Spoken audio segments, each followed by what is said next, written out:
to think that our bodies can metabolize fat and to function efficiently when it is in that fight or flight state doesn't make sense. I often refer to looking at your body like a sports car.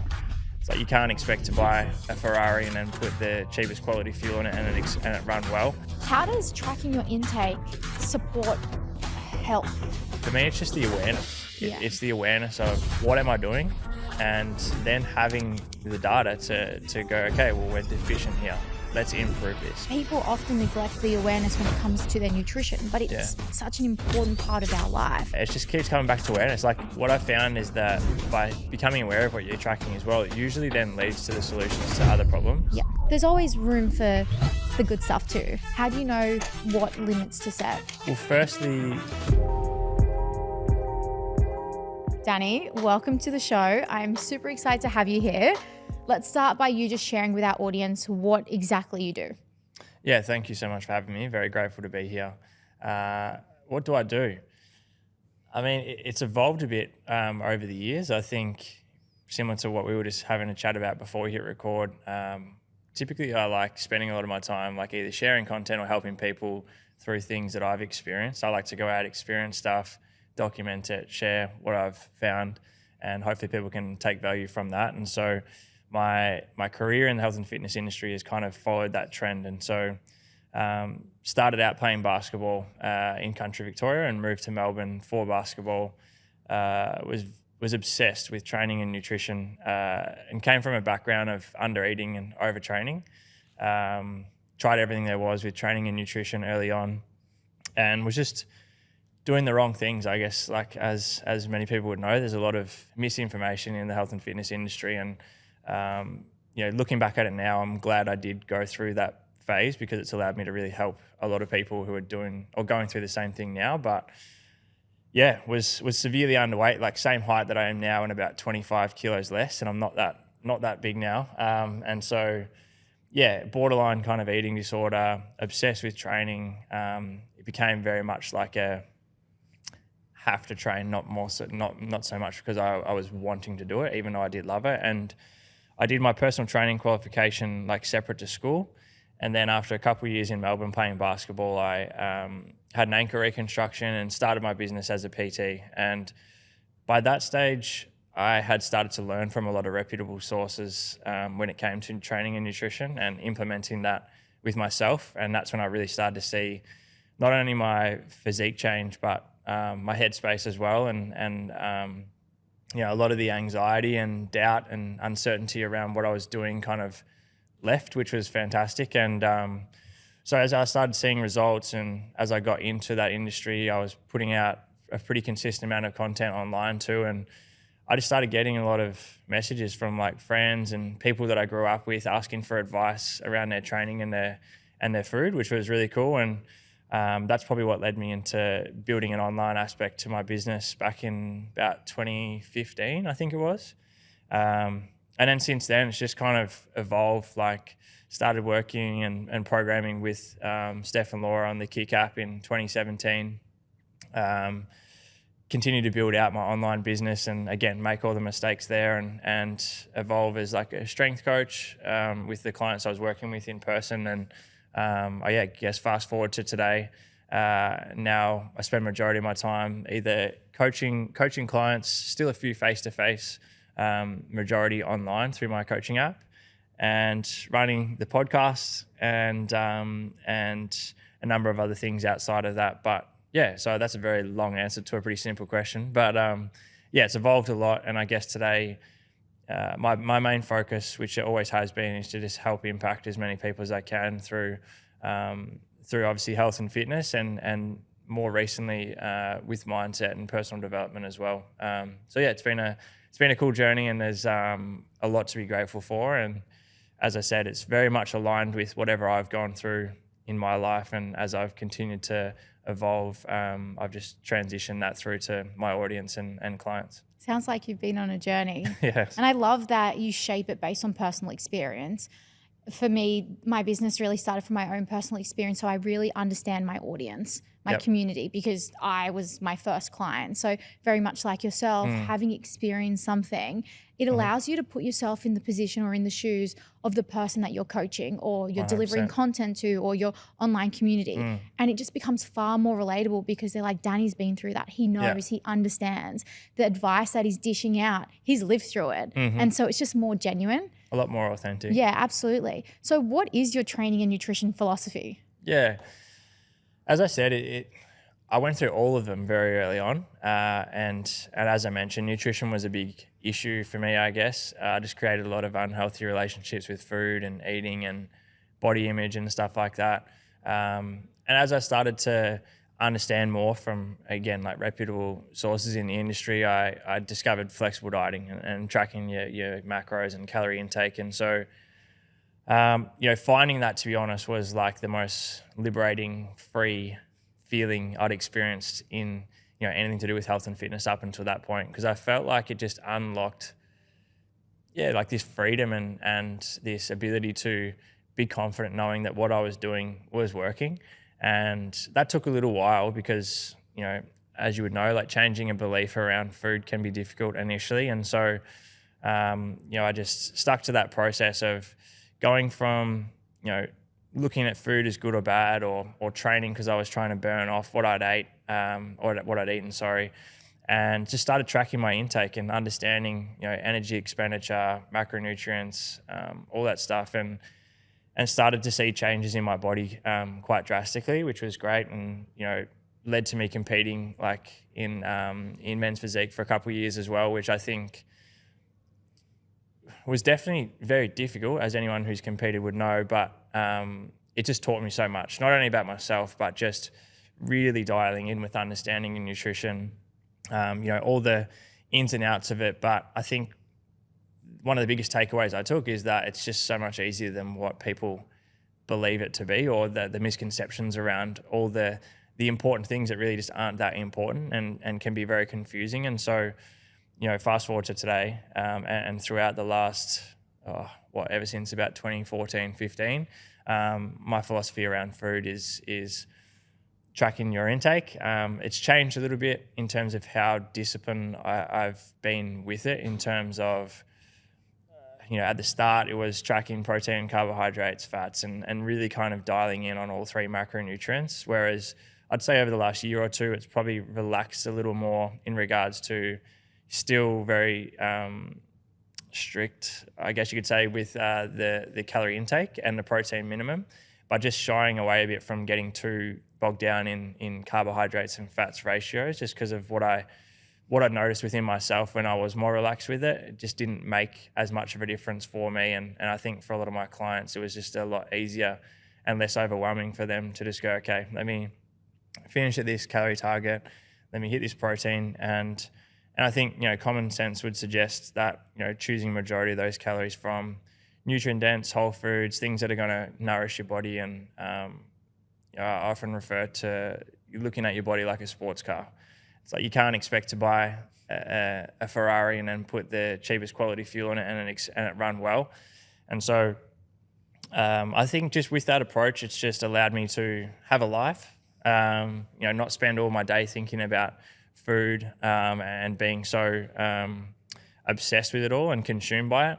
But more importantly, like, continue to teach other people that, hey, like this method, this theory works, and it doesn't just work for those that are really disciplined, or it doesn't just work for athletes or bodybuilders or whatever. It works for everyone. And I think, the beauty of that is being able to, speak to someone and say, like, look, all right, if you're vegan, if you like intermittent fasting, if you're celiac, if you're whatever, like, it all falls under the same roof here. And I'm not telling you what to eat or how to eat. I'm just saying, like, these are the fundamental things we should focus on. And if you can nail this, you now have the keys to your own progress. And I think that's a really important thing in the health and fitness space, is for coaches in particular, to not necessarily have your clients having to rely on you always to tell them what to do. It's more so teaching them how to do it.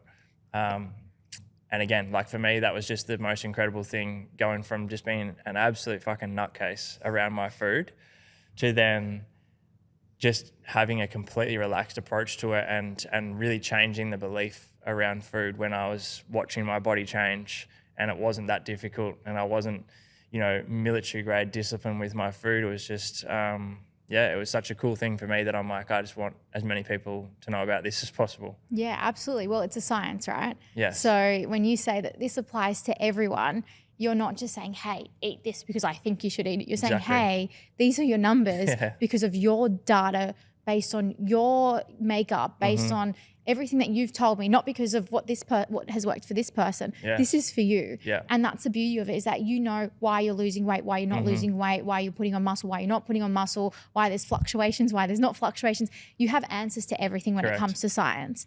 So do you still track your intake now, or are you a little bit more relaxed because there's been years of tracking? I definitely go through phases depending on what my intentional goal is with my body at the time. But more so than not, I do track. We literally just came from lunch before where we made a bit of content around, eating out and still being able to stay on track. And as you said, the way I look at it is that by tracking your intake, which is such a simple thing to do, and the amount of time we spend on our phones and stuff doing other shit, which is just completely unnecessary. I think spending a couple of minutes a day, just looking at your numbers to guarantee results is a no-brainer. And that's what I say to so many of my clients. I'm like, look, if you're serious about seeing results, this is not a difficult thing to do. And by doing it, you're guaranteeing that you're getting this outcome that you want. And so I often look at it like I refer to it as becoming the CEO of your own body. And if you look at any successful business, they know what's coming in, what's coming out. And when there's a problem or something doesn't work, we can look at what to change because we have the data. And so it's very much the same with that, as you mentioned. And so there should be no guesswork when it comes to changing your body composition. And I think, for a lot of people, there just is until they discover this. And so, I still do track to this day. I look at it more so like a volume dial now. Like when I'm really trying to get lean, or if I've got something I'm working towards, I'll turn that volume dial up and be very rigid with everything. When I don't have something that I'm working towards, I might turn the volume dial down, but the fundamentals stay the same. Like still reaching protein minimum, still sticking to my calorie targets, and as I said, I'll kind of go through phases where I'll get disciplined with the exact ratio of carbs and fats. I think just doing it so long, as you would probably know, you just learn your body, and so I just typically know where I'm at, whether I'm not eating enough or not enough, and just what my body responds to best. How do you, what kind of advice would you give to someone so that they don't become obsessive when it comes to tracking? Because that's, something that is frequently spoken about is, well, I don't want to track my calories because it's an obsessive behavior, and I can't do it because I'll then become obsessed with tracking everything that I put in and worrying about the number. What do you say about that? Like, what is your advice around that? Yeah, there's a couple of conversations I have around this. The first one being what I mentioned before. I've found, depending on personality type, I think that usually determines what approach or how deep I'll go with someone. And for the majority of the time, I'll just start people out with, as I mentioned, calorie intake, protein minimum, and that's it. And so in the end of the day, that itself is quite simple, and they're not having that stress of okay, have I got enough carbs in this meal, or do I need more fats here? It's kind of like, let's just get this consistent and turn this into a habit first, and then we can dial it in a bit more. The way I also look at it, and the way I explain it to clients in particular, is if I've got someone in a calorie deficit, and let's say it's a 500 calorie deficit, right, below their maintenance, across the span of the week, I'm not great at math, so let's hope this is right. Across the span of a week, they're in a deficit of 3,500 calories, right, across 7 days. And so if there's slight variation, 50 calories over here, 100 calories over there, 50 below here, even if someone goes over their intake by 500 calories for the day, they're still in a 3,000 calorie deficit for the week.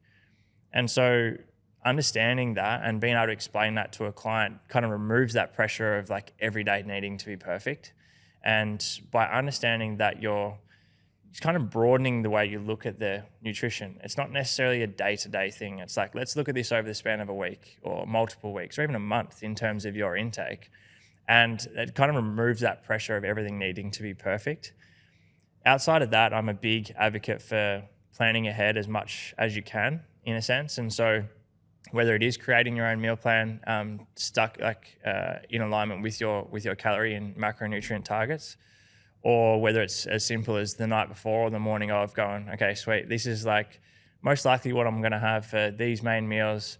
You might have a calorie buffer of X amount of calories left over for snacks or whatever you feel like on the day, and that's fine. So then you're realistically not having to actively track all the time. It's kind of like, these are locked in, let's just reverse engineer what's left and have what I feel like on the day for some flexibility. So I just think just removing the pressure of it having to be perfect first, and planning ahead, I think is the key to not getting too obsessed with it. Because if you're tracking as you go throughout the day constantly, you're gonna get to the point where it's just consuming for you, and that's not healthy, right? I think even I had a period where that became the case. It was like I went from an unhealthy relationship with food here to then an unhealthy relationship with tracking my macros because I needed them to be so perfect. And once I removed that and just kept things a little more relaxed, it improved drastically. Yeah, and sometimes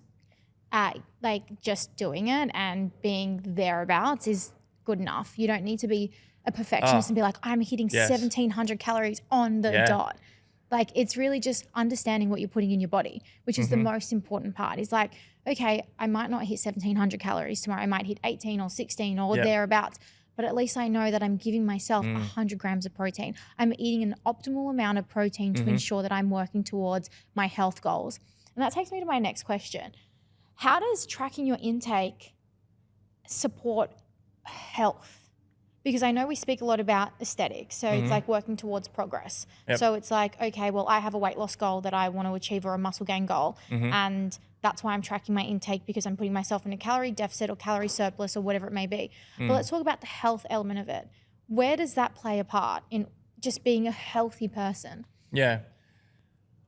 I think the first thing that people tend to come to an understanding of is the awareness around what they have been eating and maybe what they are eating now, and whether or not there has been much, if any, nutritional value in what they have eaten. I'm sure you would see this a lot. Like the breakfast one is always a funny one. It's like, I've been eating this breakfast for like the last 10 years thinking it was like a healthy or high protein breakfast, and there's like nothing in it. And so I think that firstly, like getting people to actually be having enough protein daily, getting people to become aware of, depending on how deep you're going with it, like how consistent their sodium levels are, or whether or not they're getting enough fiber in their diet and stuff like that. I think that in itself gives people the peace of mind, firstly, which then is obviously going to reduce their cortisol and stress without having the doubt and the uncertainty of whether or not what they're doing is working. But second to that, I think the obvious one is, for people who are maybe at an unhealthy weight, like being able to track their intake, guarantee that they're going to start dropping some body fat, hopefully have their training and stuff aligned as well, and ideally build some muscle tissue. But I think from that general health perspective, it's also just, as I mentioned before, like, are we actually providing our body with the right fuel? Like, does this make me feel good? Is this food that I've been eating every day the thing that's triggering my poor gut health or bloat in the afternoon, or all this type of stuff? And so for me, it's just the awareness. It's the awareness of, what am I doing? And then having the data to go, okay, well, we're deficient here. Let's improve this. Or this is not working for me. Let's change this, come back and see how that played out. And to me, I think, again, it's just removing that guesswork and giving people the peace of mind. I mentioned briefly just then the cortisol thing, and people trying to lose body fat with high stress, high cortisol, like, fucking good luck. Yeah. Yeah. And so I think even that in itself, again, like for me, just having this peace of mind, knowing like, okay, I can stop looking at every article online. I can stop looking at every fitness magazine. I can stop, looking at this fitness model who's doing this, thinking I need to change my shit. It's like, we're sweet. Let's just relax. Let's just stick to this and have some consistency here. And then when something doesn't work, we now can have some numbers that we can look at to change, which, as I said, it's very much like a business. You don't just guess your way there. And the analogy I used to give to so many clients was like, you would never get in your car and imagine if you got in your car and there was no speedo and there was no fuel gauge and you just started driving around just hoping for the best. It's ridiculous. Yeah. And it's like people put in so much time and effort with their health and fitness, whether it's training, whether it's whatever, just consuming content, trying to understand their education. It's like, do this. This will be the thing that will allow you to, make majority of your progress. Then we can start to look at some of these other things. Yeah, absolutely. And I think it's just such a big education element, right? You start to understand what contains what, because a lot of people are like, oh yeah, I'm eating this and it's high in protein. It's like, no, but that's not a protein source. Nuts are not a protein source. They're a fat source and they have an element of protein in it. Yeah. And so then you can start to make more informed choices. And I think that's, very much what you touch on is like awareness and education is like the biggest thing. You understand what you're putting in your body, which is so important. You eat to live. Yeah. And so you need to understand what it is that you're putting and fueling your body with, because then this is something that you'll do for the rest of your life, not just like a short term where you're like, oh yeah, I'm just going to eat now. It's like, no, we eat every single day, multiple times a day. Yeah, exactly. How do you not know what you're putting in your body, which is so important? I think with that, sorry, just quickly as well, like what I found is that by becoming aware of what you're tracking as well, it usually then leads to the solutions to other problems. Yeah. And so whether it's someone not being able to stick to a diet because they're not getting anywhere near enough protein, and now when they're getting enough protein, they're not starving all day. Or whether it's a female who's been under eating for such a long period of time that their hormones are out of whack, and all of a sudden we start making sure they're having enough fats in their diet per day and they're actually consuming enough calories, and all of a sudden these other issues start to fix themselves or start building on as well. And so I think, it just keeps coming back to awareness. Like to me, I say this to clients all the time. I'm like, knowing what I know, I do not understand how anyone can choose not to do it. Oh yeah, absolutely. Particularly if they have some form of health and fitness or body composition goal. To me, I'm like, I cannot come up with anything to justify why you wouldn't at least want to become aware of it and just, I don't know, try it out even for a little bit, just so you start to get grasp and understanding of what's going on. Well, it's much like what you said about your business. You know what's going in and out of it, but people often neglect the awareness when it comes to their nutrition. But it's such an important part of our life. It changes the way we feel. It changes the way that we sleep, perform, our mood, our energy, everything. Nutrition plays a big part in so many parts of our life. And people just neglect the awareness around that and they just eat. But you need to eat with intention as well. It's like you eat because you want to have good food, right? Which is so important and fundamental. But you also need to eat to ensure you're getting good health as well, which is so important. So you did touch on something which is something that I'd love for you to explain to our audience, the whole cortisol and increased levels of stress. And good luck to achieving your weight loss goals if you are stressed. Yeah. Why is that? Can you touch on that? I think you often see, right, and for those that are watching or listening, a really an easy example would be you've been really disciplined with your training and your nutrition for an extended period of time because you're going away on a holiday. And you go away on your holiday, you're probably a lot more relaxed with your food, may have a few drinks, probably training a bit less, and you come back looking and feeling better. Maybe on the scale, weight, if that's what you're tracking, you've dropped some weight. And it's like, what is going on? Like I've done less and I look better. It's like it's the first time probably in a long time where you haven't just been go mentally and physically in a high stress, fight or flight state pretty much. And so to think that our bodies can metabolize fat and to function efficiently when it is in that fight or flight state doesn't make sense. And so I think outside of nutrition as well, that's why I believe you mentioned like mindfulness and stuff like that, like meditating, setting some intention, like taking time to slow down, taking time to be mindful of your eating and not just always rushing is so effective. And I think it's often overlooked. I think because people obviously just look at, okay, well, what are the main things? I need to take care of my diet, my training, supplements, this, that, whatever.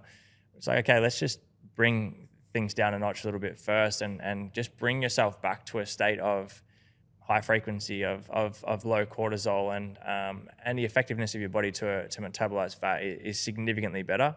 And I think just on that as well, I think this actually doesn't even really answer your question, to be honest, but you did mention before around that mindfulness and the health being the priority.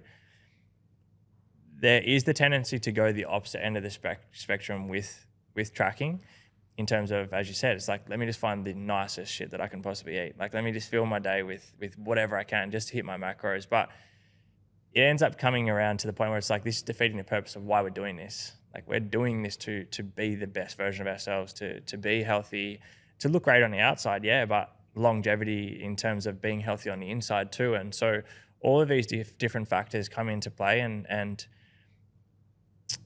removing that doubt and becoming CEO of your own body, I believe, along with any other mindfulness techniques and tools, is going to allow you to be a lot more efficient in actually metabolizing fat and have lower cortisol. And yeah, hopefully that answers your question. I don't know. No, it does. But you know what? I'm glad that you did mention about just filling your day with just shit, right? Yeah. Because like, people look at this and they look at like tracking your intake and tracking your calories as like, oh, as long as I hit 1,700 or 1,800 or whatever my caloric amount is, that's fine, because I'm in a calorie deficit. Yeah. Like, oh, I can just go and eat McDonald's for every meal of the day and that's it. Yeah. Tell me why, and I just want you to like, you know, touch on this a little bit more. I know you just did, but why you shouldn't be doing that. Why you need to be getting nutrient dense foods into your day, and why it's important that you are fueling your body with the good stuff too, and how you do it. Like, how do you actually, what is that balance? Like, how do you know when too much of that is too much? And like, what is that philosophy that you follow when it comes to finding that balance? Because there's always room for the good stuff too. Correct, which is like, you know, your McDonald's if you're on the road, or, you know, your chocolate bar or your glass of wine or whatever it may be. But how do you know what limits to set? Yeah. Well, firstly, why it's important, it feels like common sense, and I think it is for most people. You know, I referred to this race car analogy or super expensive car analogy. Look, we want to feel good, and everyone would know when you are filling your body with crap, pretty much things that have no nutritional value. Not only like do you not feel as good as what you should? Like your concentration levels are poor, your energy levels are poor, your sleep's poor, skin, everything just is not at the level it should be. And so by really looking at, you know, you mentioned before, it's like we eat to live. It's like, am I fueling myself here? Like, am I going to feel good? Is this going to allow me to feel my best, to go and train my best, to increase my negative energy balance if I'm trying to lose fat? Am I going to be able to have, you know, clarity in the mornings? Am I going to be able to concentrate throughout the day? Like, are my cholesterol levels at where they need to be? All this type of stuff. It's like, it should be common sense. Sometimes it's not, but I think the way that I would approach it, and the way that I do approach it, is just looking at a rough percentage of how much of our intake for the day we are consuming from healthier, whole food, nutrient dense options. I usually lean towards you know, at least 80 or up to around 90% of our intake coming from those things that are going to nourish our body, whereas that last 10 to 15% can kind of be left over for whatever. But even in saying that, that's like, if you feel like you want it. It's not like we go out of our way to go, okay, let's make sure we fill 10% of our intake with just shit food. As you said, it might be a glass of wine, it might be ice cream before bed. Like, I'm definitely guilty of eating ice cream almost every single night. Like, even when I competed back in the day, like, I would do a lot of vlogging and stuff like that, and I'd try and document it to show people like, hey, like, I'm still including some of this stuff, and this is the physical shape I'm in. Like, it works. But it's also looking at the bigger picture, and I'm sure we were going to touch on this at some point anyway, but it's allowing for you to live your life. Like, I'm a big believer in your training and your nutrition should revolve around your lifestyle and not the opposite way around, right? And so often when someone thinks of trying to get in really good shape physically, it's like, all right, well, I need to kind of put my life on hold for the next however many weeks so I can look good. But that is not a sustainable approach. Like, no one can stick to that long term. And so it's just looking at how can I incorporate things into my day or into my week that are going to allow me to enjoy the process, to never feel like I'm on or off a diet or starting and stopping anything. And so whether it's fitting in a small percentage of your intake for the day to fit things in that you really crave or just feel like you can't go without, or even across the span of a week, like starting to look at, okay, I still want a social life. I still want to enjoy time with my partner on the weekend or whatever it may be. And I think even from a body composition perspective, I think this can be really beneficial too. It's like utilizing tools like calorie cycling is obviously a great way as well to maybe keep things a little more disciplined and a lot more nutrient dense throughout the week, or 5, 6, 7 days, however you want to do it for, and then allocate a day where you are bumping your intake up a bit, where your average is still the same for the week, but you've got a day which is significantly higher than the others. So mentally you've got something to look forward to, or a day where it feels like you're not in a deficit. Physically, the days following, you're significantly going to burn more energy, most likely because you have more energy to burn, probably better mood, better sleep, better recovery. And for most people, one of the most important parts is that you can maintain a social life and still do normal things without feeling like you're too restricted all the time, which is why people can't stick to things long term if it is too restrictive. And so all of these things just go towards long-term adherence. I think that's the most important thing, is that like the reason why we even talk about keeping a small percentage of this stuff in there is because you're going to stick to it longer.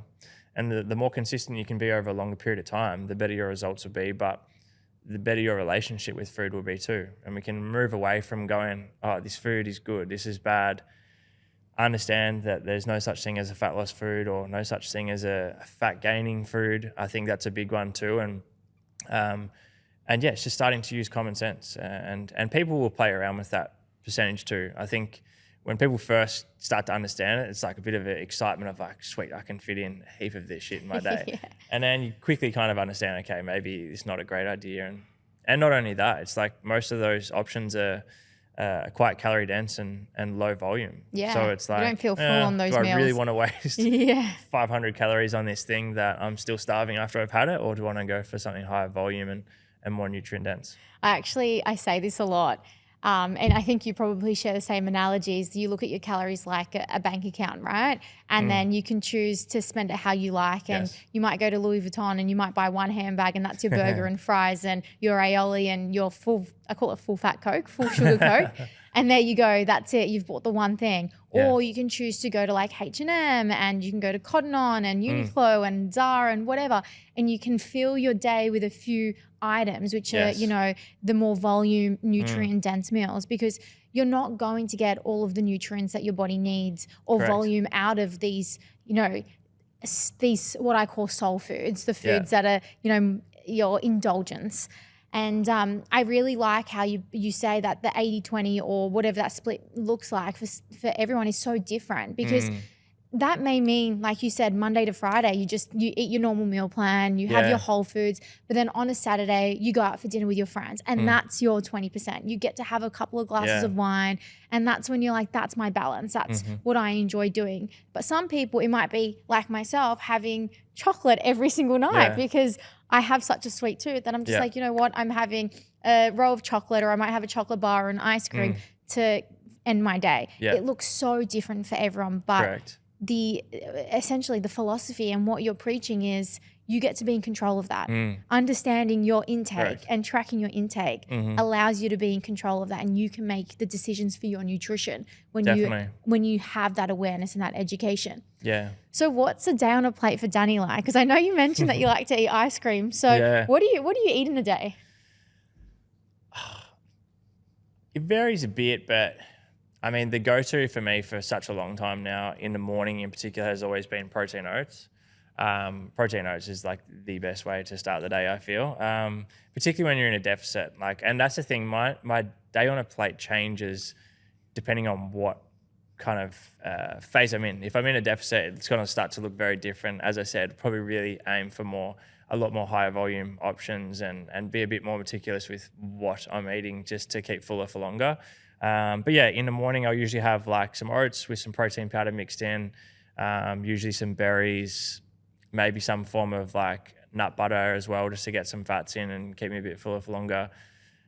Mid-morning, I would typically have usually like a piece of fruit and then either a protein shake or maybe some Greek yogurt. Something I feel like the protein that I gave you is going to go a long way now. That makes me so happy. Gone by the time we get to the car.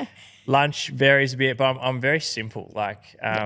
As in, my favorite meal would literally be something like steak and potatoes and some veggies. Like I'm not very, very adventurous when it comes to definitely not my cooking, but even meal options. I keep it pretty simple. Like choose a lean protein source, which for me is usually some form of chicken, lean beef, kangaroo, like kangaroo burgers or kangaroo mince, I don't mind.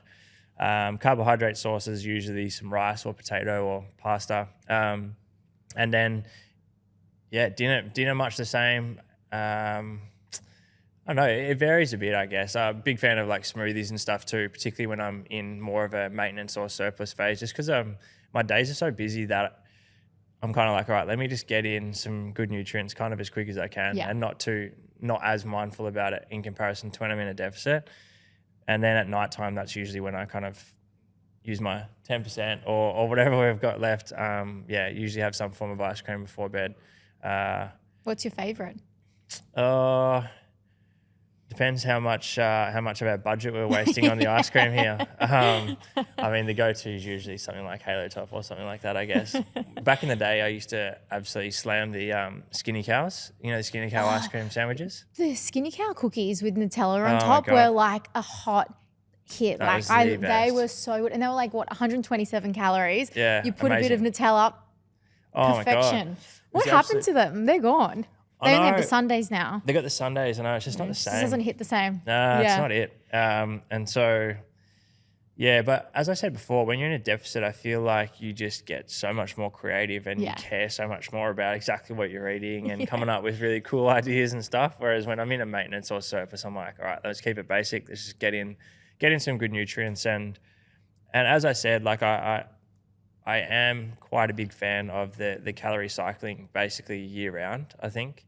If I'm in a big surplus, then there's no need. But with majority of my clients too, and for those multiple reasons, physical reasons, mental reasons, and just for maintaining a bit of a social life, I think. And I think just having that break, almost, it feels like a bit of a break each week as well. And so, as you mentioned before, like I'll sometimes just wait until that, and we might go out for dinner or lunch or something together and use some of my kind of calories there to eat something that I wouldn't usually have. But it's pretty boring. I've just spent way too long answering that question for you. It's not that exciting. No, that was good. I think, simplicity is key, and a lot of people forget that. They try and overcomplicate things, and sometimes overcomplicating it can set you up for failure. So like just keep it simple. You don't need to go and meal prep these grand meals and, make it hard for yourself.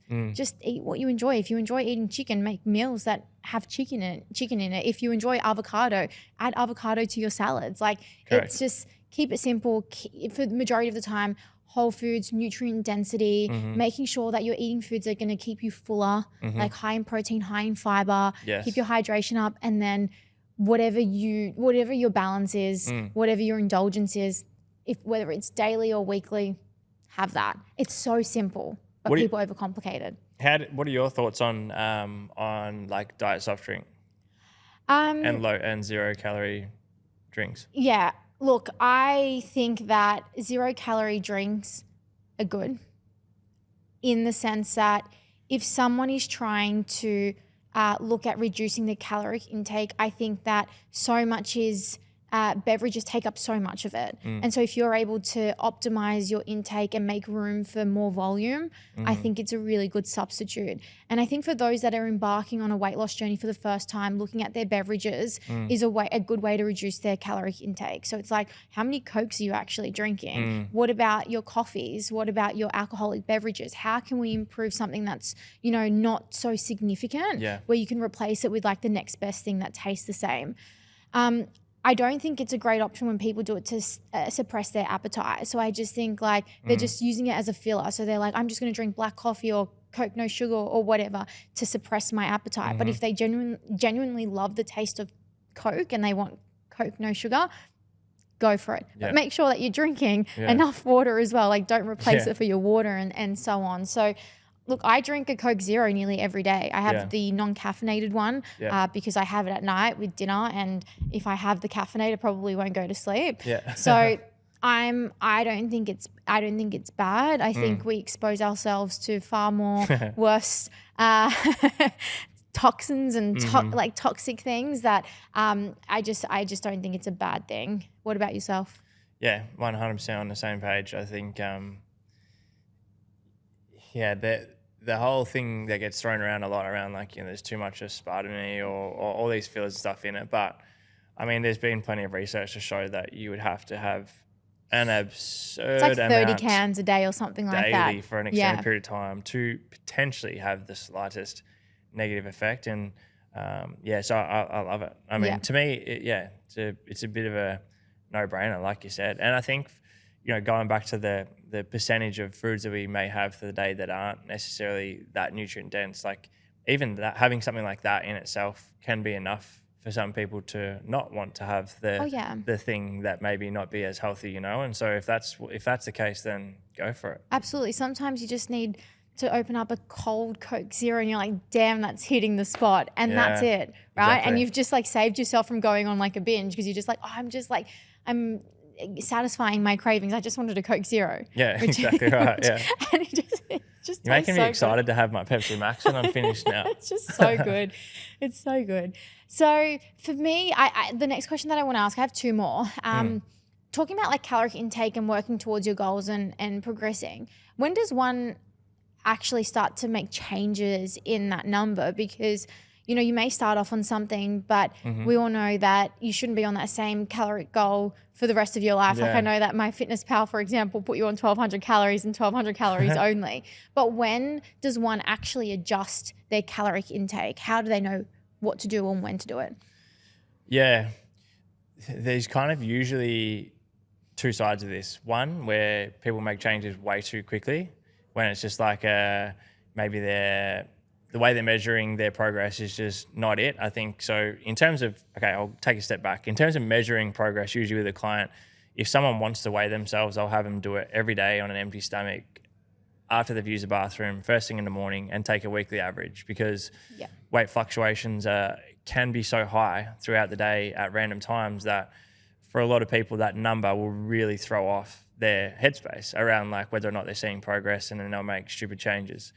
So average weight, I'll get someone to usually do like a waist measurement, and then progress photos under the same conditions kind of weekly, and fit of the clothes, and also just like genuinely how they're kind of feeling and performing in their training too. And so usually if I have someone who's plateaued and there hasn't been variables in their life that have drastically changed for, let's say, 2 weeks, then I'll look at making a change. I think if it's 1 week, particularly with females, it could be hormones, it could be lifestyle choices, it could be stress, it could be anything. And so, and in saying that as well, like there are periods where there will be weeks where nothing really changes. And then the next week, a lot changes and you haven't actually done anything different. And so it's important to allow it to play out a bit. And then once you get to that stage where it's been 2 to 3 weeks and there has been no shift, and we're noticing nothing's changed outside of that, then I would just look at either slightly reducing input, slightly increasing output, or a very small amount of both, depending on what the client's preference is, whether they're happy to go lower in their food, or whether they're happy to add in some more training, or if they haven't been doing any cardio, we've obviously got room to add some in to increase their output.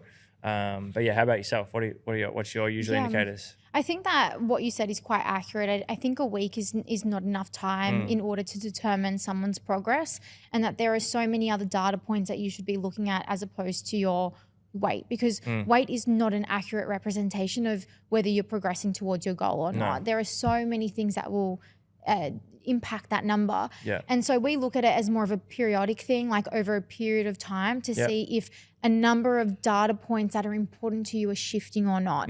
But what I love about what you said is that it's not just about reducing your intake, but it's also increasing your output, because a lot of people are like, well, I need to drop my calories because I'm not seeing progress. But it's like, well, what about, not dropping your calories and looking at adding in some extra movement into your day so that your energy expenditure is increased? And so many people neglect that. But it's so important as well. There will literally be times quite often with clients where I'll increase their intake over a period of time, and we'll probably increase their output as well. But sometimes the increase in output might be small and the input increase happens as well. But the effect of that in terms of their energy output throughout the day, their mood, their training efficiency, like their recovery, their cortisol comes down, and all of a sudden that negative energy balance has increased. Yeah. And so we start seeing results again. So, you're right. It's not just a black and white approach of like, hey, we've hit a plateau, let's eat less. Yeah. There's a few different variables, and coming all the way back to where we started with the conversation, like knowing your numbers, it gives you that freedom to choose what you want to do next. Whereas if you're just guessing your way to results, it's like, well, if you don't know what has been working, what do you change when it doesn't work? Yeah, absolutely. It's like when someone trains on an empty stomach, right? Which some people choose to, some people don't. And sometimes I encourage them to try having half a banana because, it may be that 50 extra calories in your day, but you may go from burning 300 calories to 450 because you've got a little bit more energy to push out more in your session. So it's like you need to find out what works for you, and if you can increase your output, then you don't actually need to decrease your calories. There are little things that you just need to trial and test individually that will work for you to get closer to your goal. Yeah.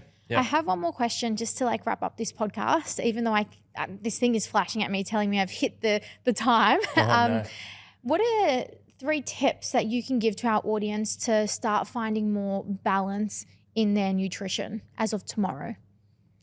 To start trying to find more balance. Yeah, just to incorporate more balance. Because I know a lot of people, surprisingly enough, because I know we're both on this mission to educate on like balance and flexibility and sustainability, but people still exist. It still exists out there that people are following such a restrictive, rigid approach where they don't eat anything and they are just having no carbs or, following fat diets. Yeah. What are 3 tips that you can give to our audience where they can start to incorporate a little bit more balance as of tomorrow?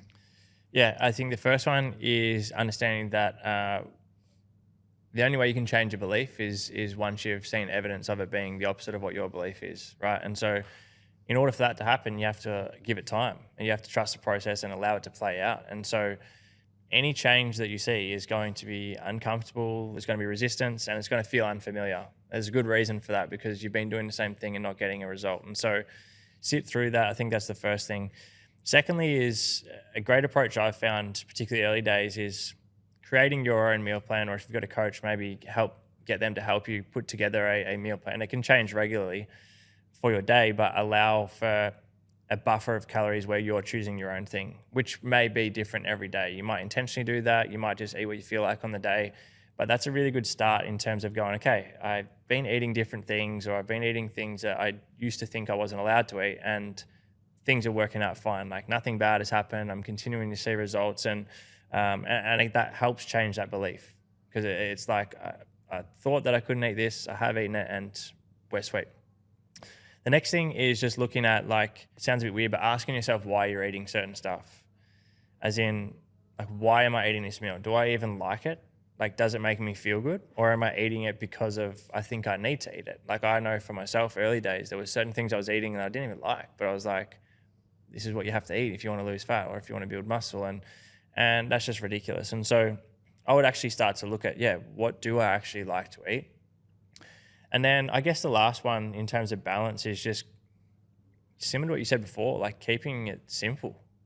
Like just keep things really simple, and just, it doesn't have to be overcomplicated. Like you can stick to the same thing each day if you want to, if that's what you like, and that's hitting your calorie and macronutrient targets, or you can keep things varied as often as you like as well. It's just like there is no one size fits all.